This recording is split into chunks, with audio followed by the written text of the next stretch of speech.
সাঁওতাল, ওরাও, মুন্ডা, মালমাহালি, কোল এবং মুশহর। বরেন্দ্র জনপদে যুগ যুগ ধরে বসবাস দলিত সহ সমতলের ক্ষুদ্র নৃগোষ্ঠীর। গত বছর রাজশাহীর একাধিক এলাকা থেকে তাদের উচ্ছেদের অপচেষ্টা হয়। সেই উচ্ছেদ আতঙ্কে এখনও উৎকণ্ঠায় জেলার খাস জমিতে বসবাসকারী ক্ষুদ্র নৃগোষ্ঠীর পরিবার।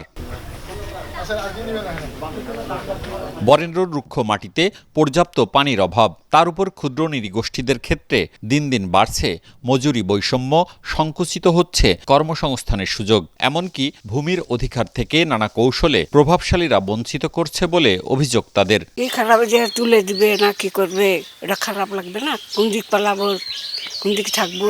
সমতলের ক্ষুদ্র নৃগোষ্ঠীর সঠিক পরিসংখ্যান নির্ণয়ে বিশেষ শুমারি ও সুরক্ষা কার্ড প্রদানের দাবি তাদের। অনেক পরিবার খাস জমিতে বসবাস করছে, তারা নিজস্ব জমি নাই, তাদেরকে যে কোনো সময় হুমকি দেওয়া হয় যে এটা আমাদের মাটি, এটা আমরা পত্তন নিয়েছি, নানান রকম সমস্যায় আমরা ভুগি। অনেক সময় দেখা যায় যে গ্রামে যে প্রতিনিধি থাকে ওকে না বলে গ্রাম মেম্বার যাদেরকে একটু পছন্দ করে তাদেরকে দিয়ে কাজ কার্ডটা তুলে নেয়। আমরা চাই আমাদের স্বাধীনতা আমরা যেন কারো কাছ থেকে আমরা যে সাঁওতালি এভাবে যেন কথা না শুনি। সাংবিধানিকভাবে আদিবাসীর স্বীকৃতি, বাজেটে সুনির্দিষ্ট আর্থিক বরাদ্দ, সমতলের জন্য নতুন মন্ত্রণালয় গঠন, তাদের নিজস্ব ভাষা, সংস্কৃতি, পেশা এবং কুটির শিল্প রক্ষায় বিশেষ ভর্তুকি ও প্রণোদনার প্রস্তাব অর্থনীতিবিদদের।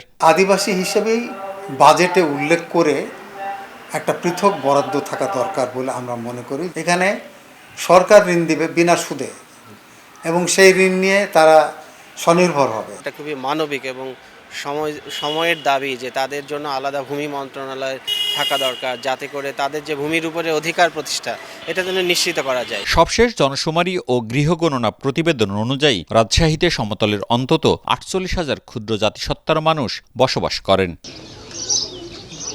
মওদুদ রানা, সময় সংবাদ, রাজশাহী।